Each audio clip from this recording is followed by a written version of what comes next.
नमस्कार। Vision IAS के news today के इस अंक में आप सभी का स्वागत है। इस अंक में हम आपके लिए लेकर आए हैं यूपीएससी परीक्षा की दृष्टि से महत्वपूर्ण कुछ अहम खबरें। इस अंक के साथ मैं हूं दिव्या तोमर। आइए सबसे पहले बात करते हैं इस अंक की हेडलाइंस के बारे में। केंद्र सरकार ने 2 लाख रुपए तक के दबावग्रस्त ऋणों के अधिग्रहण के लिए बैड बैंक की स्थापना की। भारतीय पुरातत्व सर्वेक्षण ने गुप्तकालीन प्राचीन मंदिर के अवशेषों की खोज की। नीति आयोग ने भारत में शहरी नियोजन क्षमता में सुधार पर एक विस्तृत रिपोर्ट जारी की। और इस अंक में जानेंगे यूनाइटेड इन साइंस 2021 रिपोर्ट के बारे में। और सबसे महत्वपूर्ण, विश्व बैंक व्यवसाय करने की सुगमता यानी ease of doing business ranking का प्रकाशन बंद करेगा। और आइए अब खबरों पर विस्तार से चर्चा करते हैं।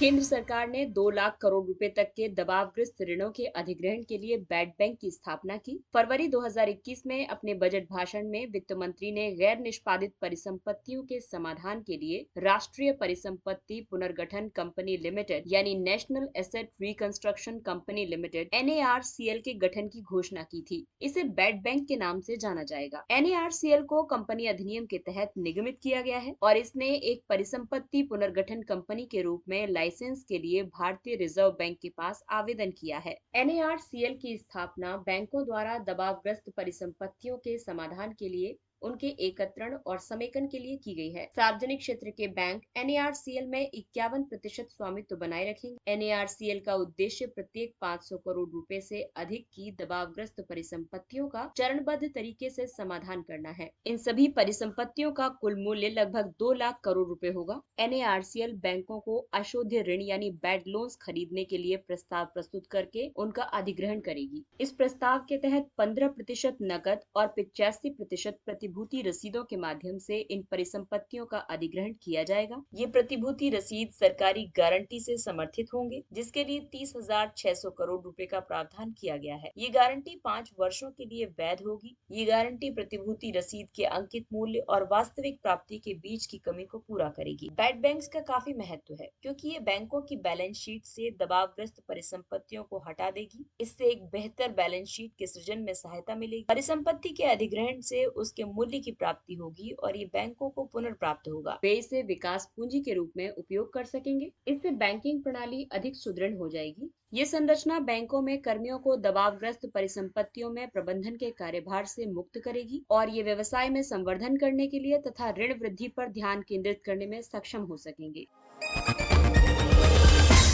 भारतीय पुरातत्व सर्वेक्षण ने गुप्तकालीन प्राचीन मंदिर के अवशेषों की खोज की। इस मंदिर को उत्तर प्रदेश के एटा जिले में विल्सड स्थल पर खोजा गया है, जिसे वर्ष 1928 में संरक्षित घोषित किया गया था। इस मंदिर में मिले हैं एक दूसरे के पास स्थित 2 अलंकृत स्तंभ, जिन पर मानव आकृतियां उत्कीर्ण हैं। इसके अलावा मंदिर की ओर जाने वाली सीढ़ियों पर शंख लिपि में श्री महेंद्र द्वितीय उत्कीर्णित किया गया है, जो कि गुप्त शासक कुमार गुप्त प्रथम द्वारा धारण की गई उपाधि थी। ये खोज इसलिए भी महत्वपूर्ण हो जाती है क्योंकि गुप्त काल के अब तक के केवल 2 अन्य संरचनात्मक मंदिर ही पाए गए हैं, जिनमें शामिल है देवगढ़ का दशावतार मंदिर और कानपुर देहात का भीतरगांव मंदिर। गुप्तकालीन मंदिरों की वास्तुकला के बारे में बात करें तो ये उत्तर मध्य भारत में गुप्त शासन काल के दौरान 4वीं से 6वीं शताब्दी में उपासना के लिए ये हिंदू मंदिर बनवाए गए थे। ये चट्टानों को काटकर बनाए गए उपासना स्थलों की आरंभिक परंपरा से विकसित हुए थे। गुप्त काल को भारतीय स्थापत्य कला का स्वर्ण युग कहा जाता है। इस काल में मंदिर निर्माण से संबंधित नियमावली रचित की गई थी। गुप्तकालीन मंदिर किसी एक देवता की बजाय बड़ी संख्या में हिंदू देवताओं को समर्पित थे।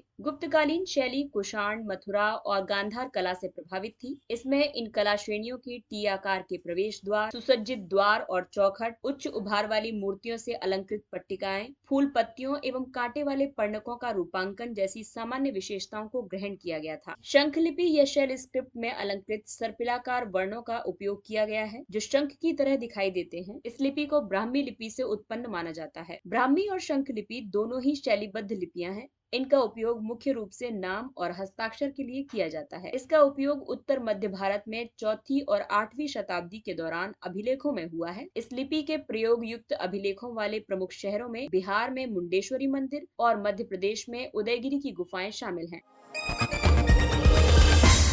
अगली खबर शहरी नियोजन पर नीति आयोग की रिपोर्ट से संबंधित है। नीति आयोग ने भारत में शहरी नियोजन क्षमता में सुधार पर एक विस्तृत रिपोर्ट जारी की है। ये रिपोर्ट भारत में शहरी नियोजन क्षमता में वृद्धि करने के उपायों को रेखांकित करती है। जैसा कि हम सभी जानते हैं कि मौजूदा शहरी नियोजन ढांचा बेहद जटिल है, जो कि अक्सर अस्पष्टता और जवाबदेही की कमी का कारण बनता है। भारत कुल वैश्विक शहरी आबादी के लगभग 11% हिस्से के साथ विश्व का दूसरा सबसे बड़ा शहरी प्रणाली रखने वाला देश है। वर्ष 2036 तक कुल जनसंख्या वृद्धि में शहरी समृद्धि का योगदान 73% होने की अपेक्षा है। शहरी नियोजन शहरों, नागरिकों और पर्यावरण के एकीकृत विकास की नींव है। इस रिपोर्ट में 3 स्तंभों को शामिल किया गया है: सार्वजनिक क्षेत्र, शिक्षा या अनुसंधान क्षेत्र और इसके अलावा निजी क्षेत्र पर प्रमुख रूप से ध्यान दिया गया है। इस रिपोर्ट के मुताबिक चिन्हित किए गए शहरी नियोजन और अभिशासन संबंधी कई प्रमुख मुद्दे हैं, जैसे देश में शहरीकरण के महत्वपूर्ण हिस्से के बारे में या तो जानकारी नहीं है या फिर वो उपेक्षित है। 7,933 शहरी बस्तियों में से आधे जनगणना नगर हैं, जो कि ग्रामीण संस्थाओं के रूप में शासित हैं। दूसरा महत्वपूर्ण मुद्दा ये है कि शहरी नियोजन कार्यों को राज्यों से निर्वाचित शहरी स्थानीय सरकारों को हस्तांतरित किया जाना चाहिए, जो कि अभी तक नहीं हुआ है। ये 74वें संविधान संशोधन अधिनियम 1992 के माध्यम से परिकल्पित किया गया है। इसके अलावा बाजार की शक्तियों, सामाजिक आवश्यकताओं और पर्यावरण संबंधी मुद्दों की वजह से भूमि का प्रतिस्पर्धी उपयोग हो रहा है। शहरी नियोजन क्षेत्र में निजी क्षेत्र की भागीदारी और नागरिक भागीदारी कम विकसित रही है। साथ ही राज्य नियोजन प्रणालियों में शहरी योजनाकारों की अपर्याप्त संख्या और बहुविषयक समूहों की कमी है और शहरी एवं ग्रामीण नियोजन तथा विकास के बीच समन्वय का अभाव है। इस रिपोर्ट में इनसे संबंधित कुछ अनुशंसाएं भी की गई हैं, जैसे कि प्रत्येक शहर को वर्ष 2030 तक सभी के लिए स्वस्थ शहर बनने की आकांक्षा रखनी चाहिए। एक स्वस्थ शहर को एक ऐसे शहर के रूप में परिभाषित किया जाता है जो भौतिक सामाजिक वातावरण को लगातार निर्मित और उत्कृष्ट करता हो, साथ ही निवास के लिए जनसंख्या समूहों के बीच पारस्परिक समर्थन को सक्षम करने के लिए सामुदायिक संसाधनों का विस्तार करता हो। रिपोर्ट में यह भी कहा गया है कि town and country planning act में संशोधन किया जाना चाहिए। इसके अलावा शहरी भूमि का इष्टतम उपयोग सुनिश्चित करना चाहिए। इसके लिए भूमि उपयोग योजना और परिवहन योजना को एकीकृत करना चाहिए। साथ ही इसका परिवहन क्षेत्र से उत्पन्न होने वाली ऊर्जा आवश्यकताओं को कम करने के लिए एक उपकरण के रूप में उपयोग किया जाना चाहिए और स्थानीय नेतृत्व का निर्माण तथा निजी क्षेत्र की भूमिका को प्रोत्साहित करना चाहिए। भारत सरकार के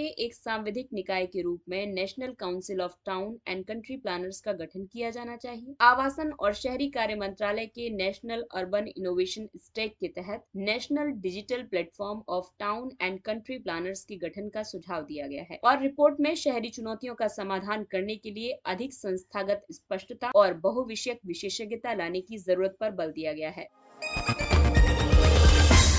आइए अब बात करते हैं यूनाइटेड इन साइंस 2021 की रिपोर्ट के बारे में। ये रिपोर्ट नवीनतम जलवायु विज्ञान संबंधी जानकारी का एक बहुसंगठन संकलन है। इसके तहत विश्व मौसम विज्ञान संगठन, संयुक्त राष्ट्र पर्यावरण कार्यक्रम आदि शामिल हैं। ये रिपोर्ट पृथ्वी तंत्र की स्थिति का एकीकृत मूल्यांकन प्रदान करती है। आइए अब जानते हैं कि इस रिपोर्ट के मुख्य निष्कर्ष क्या रहे। वर्ष 2020 और वर्ष 2021 की प्रथम छमाही में प्रमुख ग्रीन हाउस गैसों जैसे कि कार्बन डाइऑक्साइड, मीथेन और नाइट्रस ऑक्साइड की सांद्रता में वृद्धि अनवरत रूप से जारी है। CO2 उत्सर्जन व्यापक पैमाने पर पूर्व महामारी के स्तर पर लौट आया है। रिपोर्ट के मुताबिक वर्ष 2000 की तुलना में वर्ष 2019 में वैश्विक स्तर पर 103 बिलियन से ज्यादा संभावित कार्य घंटों की हानि हुई है। इसके लिए उत्तरदायी कारक बढ़ते तापमान की वजह से ताप से संबंधित मृत्यु दर और कार्य की हानि है। रिपोर्ट में यह भी कहा गया है कि पिछले 5 वर्षों में 2017 से 2021 का औसत वैश्विक तापमान रिकॉर्ड में दर्ज सर्वाधिक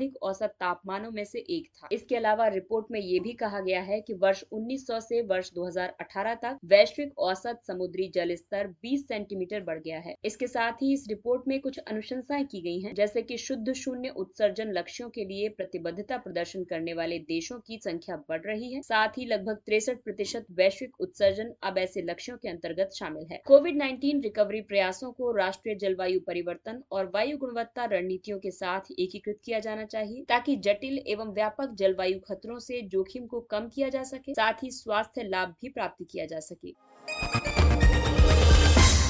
आइए अब बात करते हैं विश्व बैंक की। विश्व बैंक ने हाल ही में व्यवसाय करने की सुगमता यानी ease of doing business ranking का प्रकाशन बंद करने का निर्णय लिया है। इस रिपोर्ट के प्रकाशन को बंद करने का निर्णय वर्ष 2018 और वर्ष 2020 की रिपोर्ट्स में पाई गई डेटा संबंधी अनियमितताओं की समीक्षा के बाद आया है। इसके अलावा विश्व बैंक देशों के व्यापार और निवेश संबंधी परिवेशों का आकलन करने के लिए एक नए दृष्टिकोण पर भी कार्य करेगा। इन अनियमितताओं ने 4 देशों को प्रभावित किया था: चीन, सऊदी अरब, संयुक्त अरब अमीरात और अजरबैजान। वर्ष 2002 में प्रारंभ की गई डूइंग बिजनेस परियोजना उपराष्ट्रीय और क्षेत्रीय स्तर पर 190 अर्थव्यवस्थाओं एवं चयनित शहरों में व्यवसायिक विनियमों और उनके प्रवर्तन पर आधारित उद्देश्यपूर्ण माप प्रदान करती है। ये रिपोर्ट घरेलू, लघु और मध्यम आकार की कंपनियों की स्थिति का विश्लेषण करती है, साथ ही उनके जीवन चक्र के माध्यम से उन पर कार्यान्वित होने वाले विनियमों का मापन भी करती है। Ease of doing business ranking वर्ष 2020 में भारत 63वें स्थान पर पहुंच गया है, जबकि 2014 में ये 142वें स्थान पर था। अब आपको बताते हैं कि भारत ने अपनी ease of doing business ranking में सुधार करने के लिए कौन कौन से उपाय किए थे। इसके तहत मेक इन इंडिया ने प्रत्यक्ष विदेशी निवेश प्राप्त करने, व्यवसाय को प्रोत्साहन प्रदान करने, कारोबारी परिवेश को पुरानी नीतियों और विनियमों से मुक्त करने, अवसंरचना का विकास करने जैसे सुधारों का शुभारंभ किया गया है। जीएसटी रिटर्न दाखिल करने की सरल प्रक्रिया, लघु व्यवसायों के निगमन शुल्क को समाप्त करना जैसे उपाय भी शामिल किए गए हैं। इसके अलावा सभी आयात और निर्यात लेन देन के लिए सिंगल विंडो, सभी हितधारकों जैसे पोर्ट और टर्मिनल ऑपरेटरों का एक साझे मंच पर एकीकरण और बंदरगाहों पर खेपों के त्वरित अनुमोदन की सुविधा प्रदान की गई है। दरअसल ईज ऑफ डूइंग बिजनेस को 5 क्राइटेरियाज पर देखा जाता है, जैसे व्यवसाय का शुभारंभ, इसके तहत कारोबार आरंभ करने और निर्माण परमिट की सरलता के बारे में देखा जाता है। दूसरा है स्थान प्राप्त करना,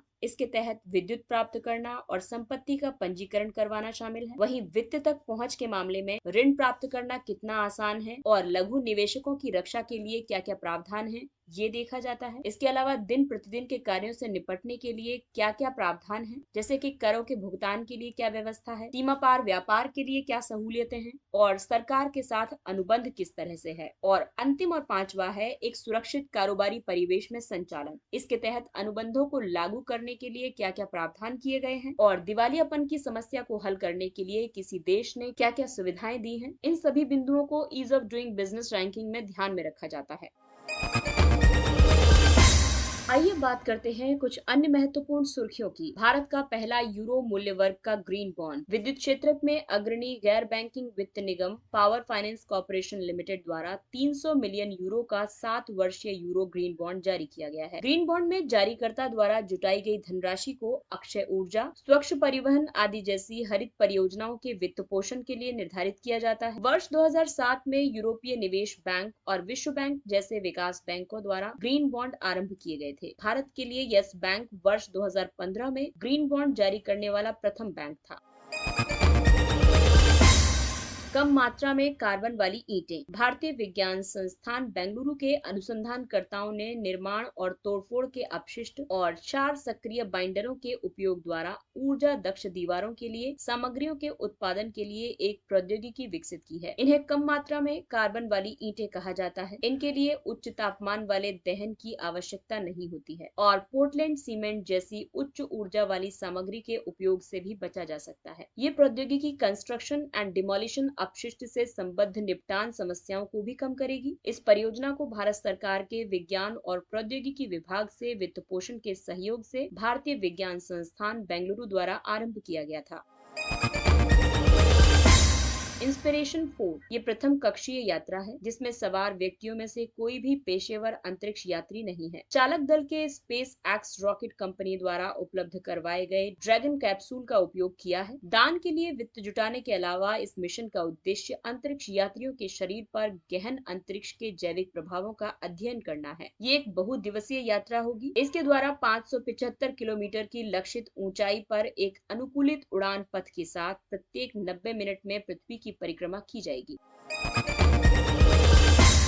भारतीय गुणवत्ता परिषद QCI। हाल ही में भारतीय गुणवत्ता परिषद ने प्रयोगशाला गुणवत्ता को बढ़ावा देने और उनके प्रदर्शन में सुधार के लिए SK जोशी प्रयोगशाला उत्कृष्टता पुरस्कार का शुभारंभ किया है। QCI उद्योग संवर्धन और आंतरिक व्यापार विभाग का एक स्वायत्त निकाय है। इसका गठन associated chambers of commerce and industry of India यानी एसोचैम और भारतीय उद्योग परिसंघ यानी CII और federation of Indian chambers of commerce and industry यानी FICCI के प्रतिनिधित्व में भारतीय उद्योग के साथ संयुक्त रूप से किया गया है। QCI का गठन उत्पादों, सेवाओं और प्रक्रिया के स्वतंत्र तृतीय पक्ष मूल्यांकन के लिए एक तंत्र के निर्माण के लिए किया गया है। शिक्षा और स्वास्थ्य सेवा के क्षेत्र के लिए विशिष्ट मान्यता प्राप्त योजनाओं को विकसित करके QCI इन क्षेत्रों में संगठन को उत्कृष्टता प्रदान करने में सहायता करता है।